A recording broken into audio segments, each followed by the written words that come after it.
Namaste everyone. Welcome to ray optics class. We have seen the refraction through many surfaces, curved as well as plane surface, prism, and different image formation in the case of convex lens, concave lens, and problems related to lens maker's formula, curved surface refraction and all. Now we are in the last part of this chapter, that is how do we construct microscopes and telescopes. Already we have seen one small microscope, that is simple microscope. That job will be done by this convex lens. When the object is within the focus of the convex lens, we get enlarged virtual image, and that is called simple microscope. So shall we draw, suppose you are asked to draw the ray diagram for simple microscope, you have to draw that condition where virtual enlarged erect image is formed by a convex lens when the object is within the focus. So let us take a convex lens of certain focal length, and yes, f and f, and here is also focus, okay, 2f, and this is f, and this is 2f. Now place an object within the focus like this. When we place an object within the focus, we have to consider two rays of light. One ray parallel to the principal axis. Better you draw this. You take a pen and paper, draw along with me. If you don't draw this diagram, you will never draw it in the examination. You have to draw it. So take a pen and paper, be ready with that, and you are drawing a simple microscope now. Simple microscope is that convex lens which forms virtual enlarged erect image when the object is within the focus. So you have to consider two rays of light. One coming from, both coming from A, one ray passes through the focus like this. A ray of light incident along the principal, parallel to the principal axis after refraction passes through focus. And another ray of light passing through the optic center like this. O, the midpoint of the lens, surface of the lens. And it passes like this, and both these rays never meet. They never meet. They diverge. So, this is focus. Yes, they diverge. If a person looks into these two rays, and if he receives these two rays, he feels that these two rays are coming from some point here. Okay, I'll rub this. These rays appear to diverge from this point somewhere here, and this point acts like an object, and this is the virtual erect image formed on the same side as the object. So if I call this as B dash, this is A dash, okay. So one ray parallel to the principal axis passes through the focus, another ray passing through the optic center moves undeviated since the lens is very thin. These two rays diverge, they never meet, they appear to come from a point here. So this point acts like a virtual erect image of this point. So totally the image will be formed here. So A dash B dash is the virtual enlarged image. So you have to adjust the lens in such a way that you will get an enlarged image. Okay, so this is a simple microscope. So there are two types of microscopes that we deal with. One is simple microscope and another is compound microscope. Okay, right. Now, how much enlarged image is formed? Okay, this is one way of getting an enlarged image. Now, if you want still enlarged image, what you have to do is you have to bring the object closer and closer to the focus. Suppose the object itself is at focus. What is the how will be the image? Suppose you are very close to the focus. This is focus, this is another focus here. If the object is very, very close to the focus or on the focus, what happens? A ray parallel to the principal axis after refraction passes through the focus. Another ray of light passing through the optic center and becomes parallel, almost parallel, right? So like this.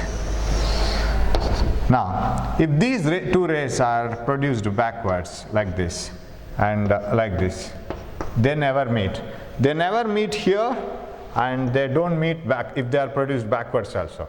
Suppose this object is little bit within the focus, these rays will diverge in such a way that they appear to meet at a very large distance backside. They appear to come from a point which is very far away. Now you get very, very enlarged image. Now we say that the image is formed at infinity. This is also moving up to infinity.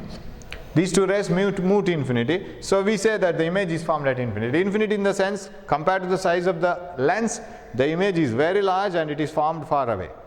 So this is also a microscope. Very enlarged image is formed, very large enlarged image.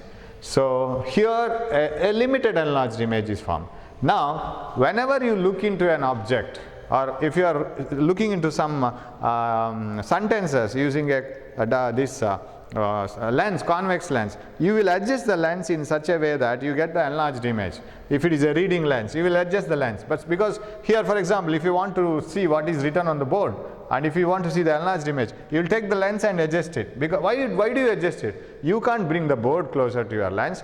Bringing the lens closer to the object and far away is easier. So when you bring it closer and far away, you adjust it till the object comes within the focus. How much within the focus? Till the image is seen clearly in your eyes. And every eye has a factor called near point, yes, near point, or least distance of distinct vision. Least distance of distinct vision. Near point or least distance of distinct vision. What do you mean by least distance of distinct vision? You might have studied this in your lower classes. Of course, you must know this before going to this. This is not a part of syllabus. And remember, in that syllabus, even if you have in the textbook the things like rainbow formation and refraction of the atmosphere and eye, defects of eye, all these things are deleted now. You don't have that in the theory part. So you can leave them. Eye defect, myopia, hypermetropia and their corrections, these are all deleted because they are already studied in the lower classes for that reason. And this least distance of distinct vision, far point, near point, everything. Formation of rainbow, all these things are very basic, so that's why it is, even though it is in the textbook, you need not read it. But if you read it, it is better, you must know it. Okay, what do you mean by least distance of distinct vision and what is the near point? Both are same. When you bring an object very close to your eyes, eye lens has the ability of adjusting itself for the formation of an image. The structure of eye is such that, suppose this is optic nerves which are going to brain, and here are ciliary muscles, right? And these in between the ciliary muscles we have eye lens. And of course, now eye lens will be having, it will change its radius of curvature, both the surfaces, by bulging itself when it is compressed and becoming very lean when it is expanded. So these ciliary muscles will contract and make the lens very bulged like this. And these ciliary muscles will expand and the lens becomes very thin. And you know that the focal length of any lens depends on the radius of curvatures of the surfaces. So when it becomes thin, the focal length will be different. When it becomes thick like this or bulged, focal length will be different. Because here you have already fixed retina, screen. Screen is already fixed. You can't change the position of the screen. Lens is already fixed. So image distance is fixed. You can't change the image distance as you want. Then where is the object? Object distance is not fixed. Object distance keeps on changing. You may be looking into a very close tree or a very far away hill or stars, moon, very, very far away distant objects also. Very close distant, very closely spaced objects also. All the objects, when they are seen from the eye lens, image should be formed on the retina only. So who will adjust now? Lens itself has to adjust its focal length so that image is always on the retina. And now eye lens, as you bring an object closer and closer, eye lens will be bulging and bulging. Its radius of curvature will decrease, it will bulge, and when it bulges, the image will be formed on the retina, and there is a minimum or there is a limit up to which this lens can bulge and ciliary muscles can apply pressure on the eye lens, and beyond that ciliary muscles cannot contract. What do you mean by that? As the object is very, very far away, suppose you are looking into a very distant hill, your eyes are fully relaxed. So if you want to relax your eyes, you have to look into a very far away object.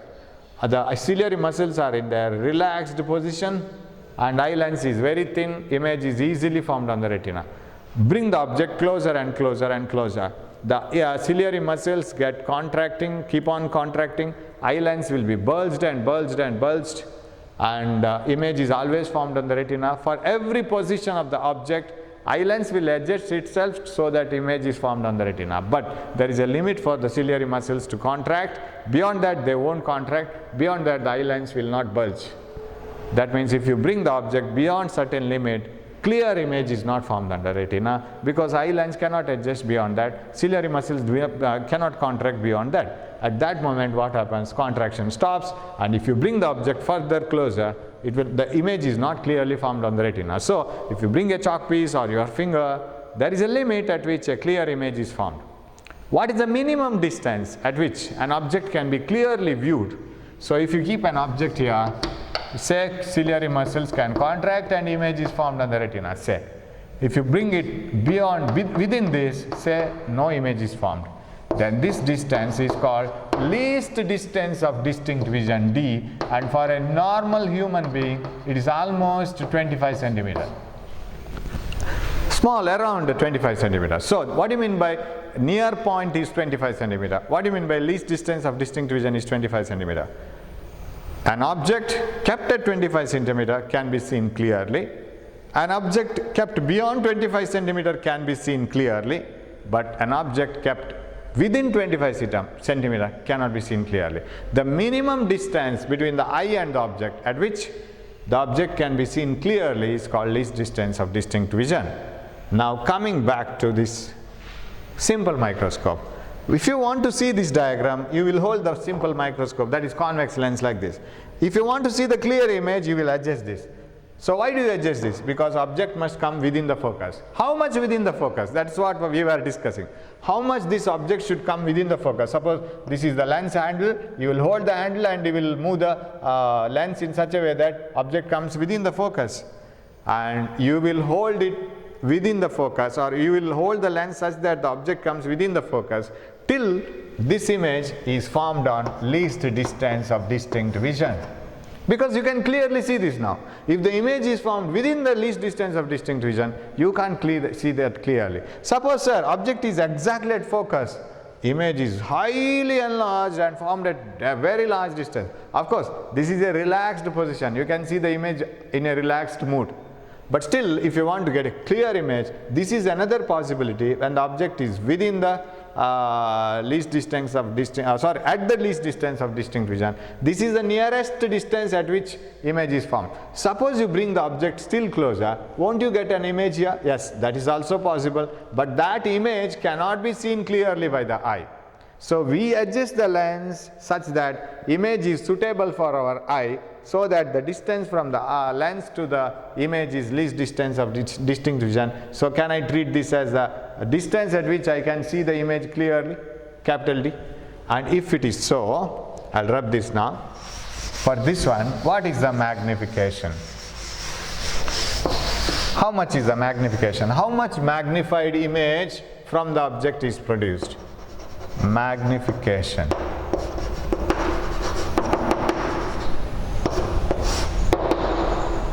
Magnification is, you know that magnification is V by U, right? And also you know that, now I will try to substitute for 1 by U. 1 by F is equal to 1 by V minus 1 by U. You know this formula. And shall I substitute for 1 by U? I will bring 1 by U here, it becomes positive. 1 by F here, what will I will interchange the positions. 1 by U here, 1 by F here. 1 by U is equal to 1 by V minus 1 by F. M is equal to V into 1 by U. 1 by U is 1 by V minus 1 by F, right?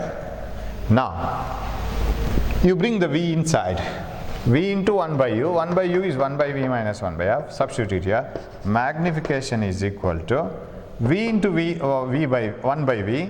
That is equal to 1 V by V minus V by F. Now, what is V? V is image distance.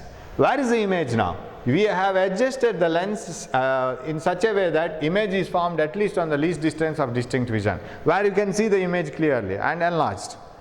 and if V is D, D is in the left hand side. It is in a position which is opposite to the incident rays of light. Incident rays of light are here like this. So I should substitute minus D. Image distance V is equal to minus D, because image is at the position of least distance of distinct vision or near point. So how can I write the magnification formula? M is equal to 1 minus D by F, right? Minus D by F. One minus from the formula, another one minus D. So what is the final answer for magnification? M is equal to 1 plus D by F. This is the magnification formula. So in the examination point of view, you may be asked only with the two questions. Draw the diagram of a simple microscope. This one. How many lenses will it use? Only one. And what type of image is formed in a simple microscope? Virtual, enlarged, erect. Right? Microscope is an instrument used to show the enlarged image of the object, and it is erect also here. And what is the formula for magnification of a simple microscope? Magnification M is equal to 1 plus D by F. What is D? Least distance of distinct vision. The minimum distance at which the object can be seen clearly, and our image can be seen clearly. F is the focal length of the lens. So that is the thing for simple microscope. Now we will go for compound microscope.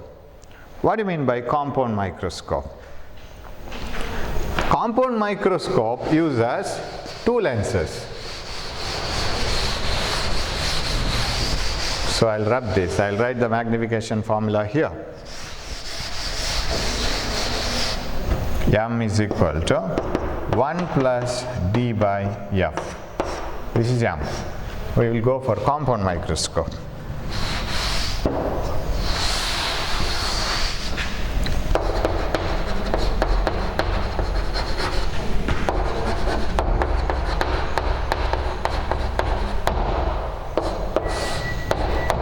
What is compound microscope? Now what I'll do is here, I will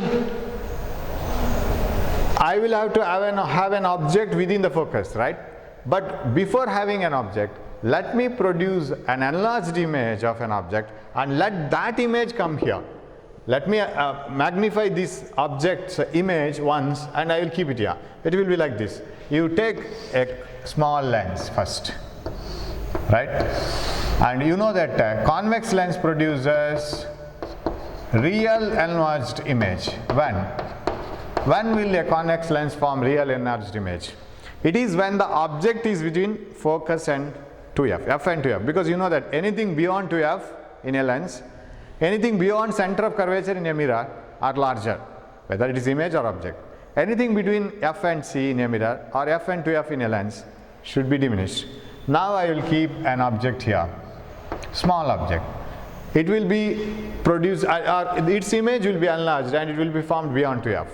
So what I will do is, I will take one ray of light, let it pass through the focus, and another ray of light passing through the optic center. It passes undeviated. So did I get an enlarged image?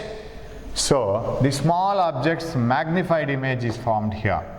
I will discuss the rays of light first, right, in all microscopes and telescopes. Then we will go for the magnification. So the enlarged image of the first object is formed here. Now why can't you treat it as an object again? This can be treated as an object. How? Take another lens. Let this image produced by this lens serve as an object here within the focus of this one. So this is the lens which forms the final image. So let me keep another lens here, right, like this. Let me keep another lens here. And this is called objective. What do you mean by objective? Objective is a lens in front of which object is kept. Objective is a lens which receives rays of light from the objective. I call this as eyepiece. What is eyepiece? Eyepiece is a lens finally through which we see and image is seen. Eyepiece is a lens through which we see. Finally refracted rays go out. And object is a lens which is kept in front of the object and it receives the incident rays. Okay, so these rays form an enlarged image here. Okay, right. Now these rays enter here. Now you have to adjust this lens in such a way that this image which serves as an object for this should lie within the focus of this one. So shall I call this as focus of objective, double the focus of objective, and this is focus of eyepiece. This one is focus of eyepiece, right? This one is focus of eyepiece, eyepiece, because we have two lenses. So you have to adjust this lens in such a way that this image lies within the focus of this lens, that is this one. I have indicated the focus here, FE. So this should be a point. Don't mistake it like an arrow mark. So this is the focus of eyepiece here, this one.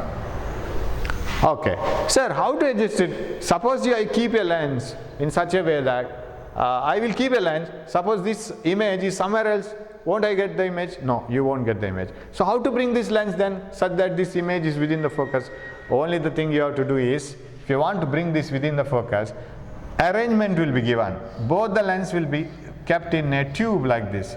One tube flows over another tube. So there will be two tubes. One tube moves over another tube like this. Rack and pinion arrangement.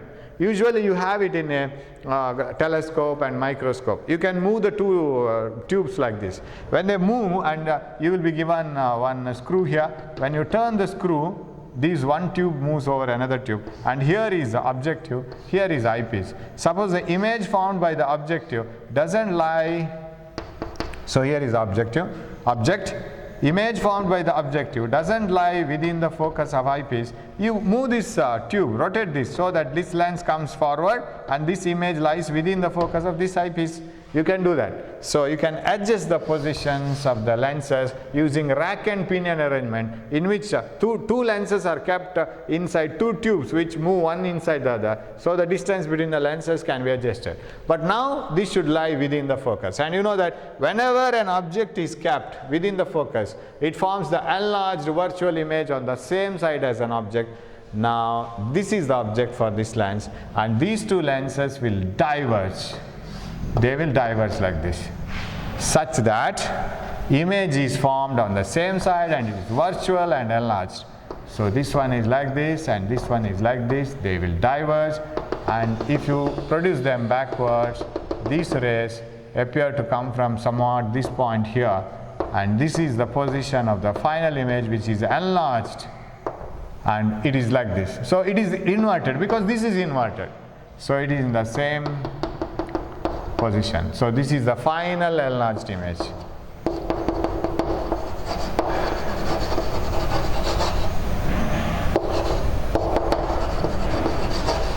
And here is the position where you see the object like this. So this is the diagram of microscope, and the derivation part of that we will see that in the next class. For the time being, we will study only the ray diagram. So theoretically, one by one you have to draw. You shouldn't jump into the diagram. Somewhere from here, if you are starting and continuing like this, is not good. So first you have to write an objective, keep an object within f and 2f, let it form a real image beyond 2f, and after that serve it as an object for the eyepiece. You hold the eyepiece in such a way that this object lies within the focus of it, and then the two rays diverge and appear to come from a point here.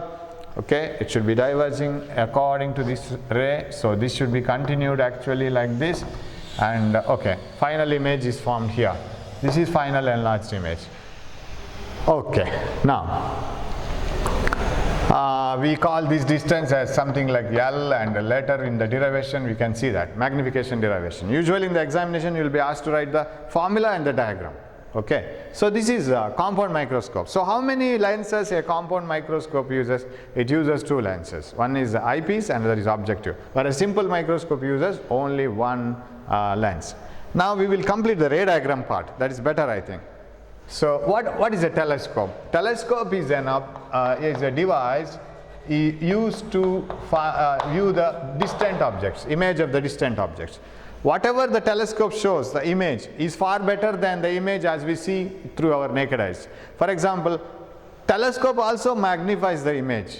Here the magnification is very high. You see what is the size of the object. See the size of the image, very large. Magnification is high. What do you mean by magnification in a telescope? telescope in the image is not larger than the object. When you see through the telescope, whatever the image of the moon you can see, that is far better than, far larger than the image of the moon when you see the moon through your naked eye. When you look into the moon from your bare eyes, how much sized image is formed? When you look through the telescope, you will get a better image. That's what you call magnification. So still the image is far away. You don't see an image. When you look through the telescope to the moon, you don't see that the moon is very close and very large. Not like that. It is a better image. So telescope is an instrument used to see the very far away objects. They should be seen clearly. So what are all the things, ups and downs and the hills and craters you can't see in the moon through the naked eye, can be seen when you look through the telescope. So telescope should also have two lenses, eyepiece and objective. So telescope consists of two lenses. One is objective and another is eyepiece. We will draw the eyepiece later. Okay? First we will draw objective. Now, since you are looking into a very, very far away object, what type of rays are coming from the very far away object compared to the size of the lens in the telescope? It is almost parallel. When the object is at a very large distance, the rays coming will be almost parallel. I will take 3 rays of light, or you can take even 2 rays of light, right? Either 2 or 3. So let the parallel rays of light be incident on the objective. So this is objective. Now if parallel rays are incident on a lens, you know what happens to them? They come to focus. So this is the focus, where they get focused. The arrow mark for each ray is important. Now shall I call this distance as the focal length of objective? Yes, it is the focal length of the objective. Now you have to take another lens. Which one? Eyepiece. So I will place the eyepiece here. Shall I place the eyepiece here? This is eyepiece. Okay. How should I place the eyepiece?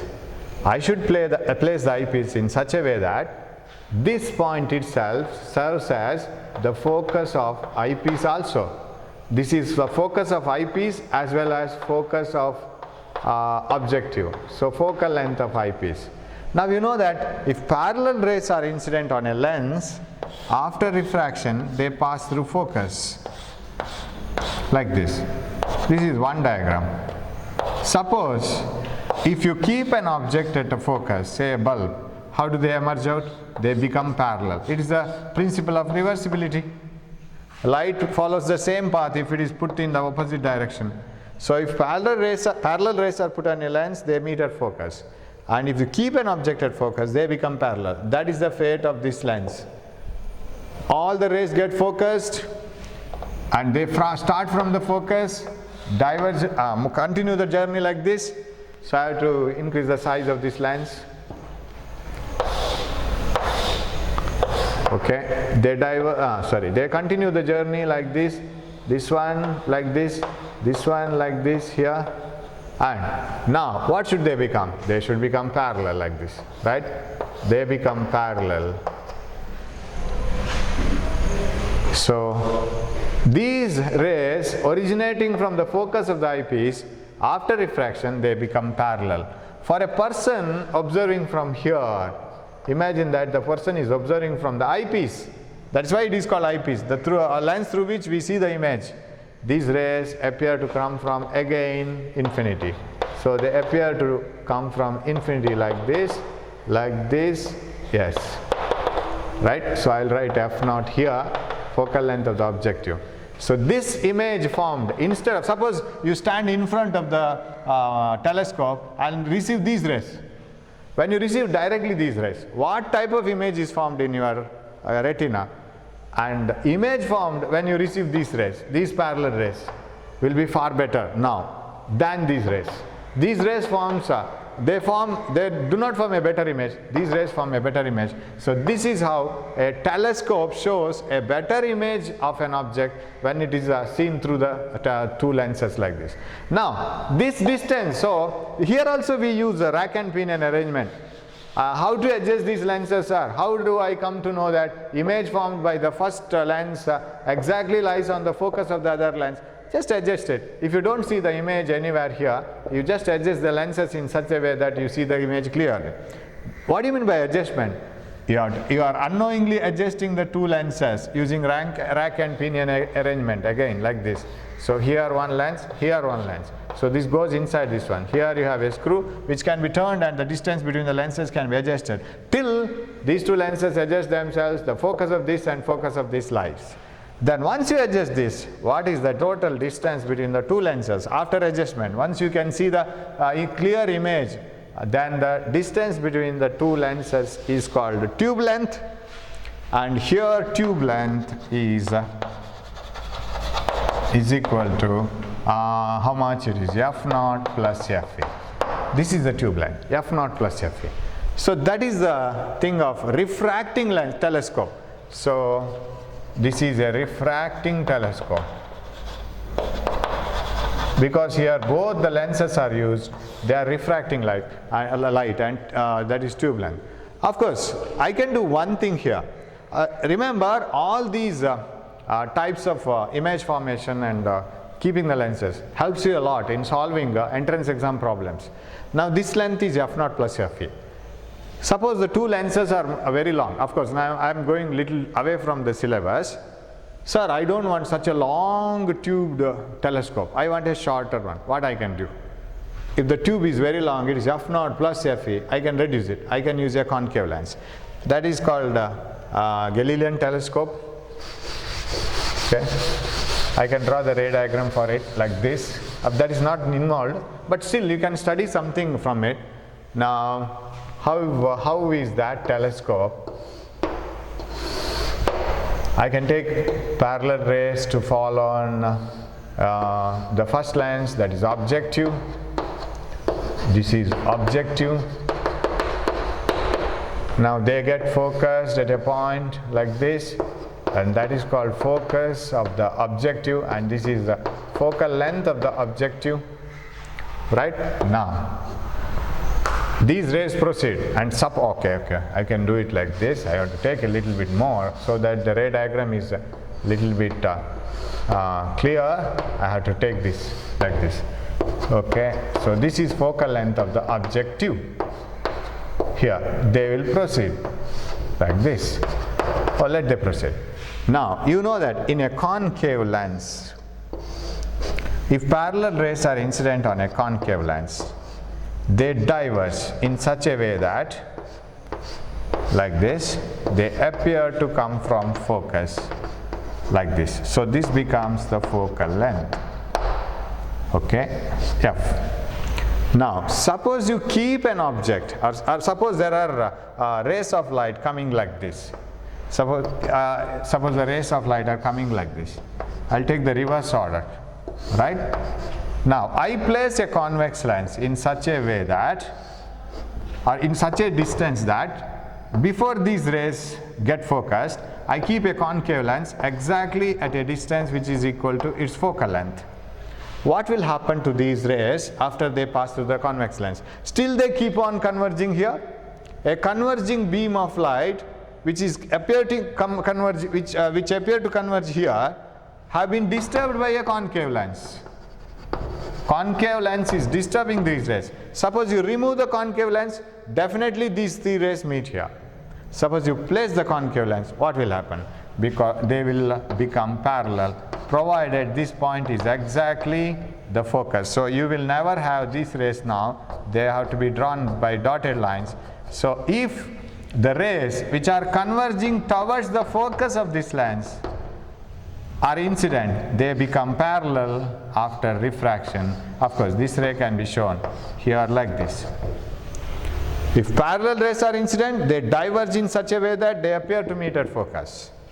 And if the converging rays are incident on a concave lens such that they converge at focus, they become parallel, but they can't go here. They can go and meet here only when you only when you remove the lens and make them to get focused. This is one possibility. Now we are having the problem of length of the telescope, correct? This length is very long, it's a very long telescope. I want to reduce the length. And now f0 plus fe is the total tube length. Sir, how can I do that, sir? What I can do is, rays are getting focused here. Before they get focused here, I'll place a concave lens like this. I'll place a concave lens in such a way that this is exactly the focal length of the eyepiece. This is eyepiece now. This lens is eyepiece and this is the objective. This is eyepiece. Now what will happen to these rays? Will these rays continue to move and focus? No, they never meet and they never focus. So they don't go here. They become parallel like this. Or they will diverge a little bit more. So instead of getting focused here, they diverge because they are about to focus at the focus of this lens. So they diverge like this, become parallel. So this ray becomes like this ray will move like this. So they appear to come from infinity for a person observing from here. Now the same rays produce, instead of looking from here and getting an image, it is far better to look from here after the telescope, so that you will get a better image, and that image will be at infinity, of course, as similar to this. But what is the rack and pinion arrangement required here? Only this much. What is this distance? f0, this is total distance, this focus here, f0 minus fe. So tube length is f0 minus fe. This idea should be very clear for the examination, right? Entrance examination, I am saying. So if you have this knowledge, you can have a very clear problems, or very easily you can solve the problems using this idea. That's all. For that matter I have discussed, but this telescope is not included in the syllabus. You have a telescope using refracting telescope using convex lenses. But you have a reflecting telescope, cast grain telescope. What is reflecting telescope? It uses mirrors. Reflecting telescope. It uses mirrors. And we are especially using cast grain telescope. Now, what does it use? It uses, in this part, it uses a mirror. So it consists of, only ray diagram is enough, it consists of a concave mirror like this. Okay, one side. And a hole is drilled on this concave mirror. And a hole will be drilled on this. And the later part, that is eyepiece, will be kept in this tube, eyepiece here. Or shall I put it a little bit closer? Oh, here, right, like this, eyepiece. Okay. Now this is the opening, and here will be a convex mirror. And what is the use of reflecting telescope, sir? I will tell you, I will narrate you why do we use reflecting mirrors, not the lenses. What is the advantage of having this? Of course, that is also better, but there is an advantage. So just focus this or move it towards the object. Suppose a star you want to observe, or any planet, or a distant object. You just focus or turn it towards that object. Parallel rays will be coming from such objects. So when the parallel rays are incident on a concave mirror, which is not complete, there is a hole inside, but you have that part of the mirror which receives light here. When parallel rays are incident on a concave mirror, they get focused, right? Say they get focused like this. Here you see convex mirror image formation. I don't keep the convex mirror now. Let they get focused here. When parallel rays are incident on a concave mirror, after reflection they meet at focus like this, right? They meet here. Now let us disturb these rays by using a convex mirror. See what the convex mirror will do. Now if there is a convex mirror like this, okay, If parallel rays are incident on a convex mirror like this, they diverge in such a way that this ray after hitting the mirror diverges in such a way that they appear to come from focus. This is F.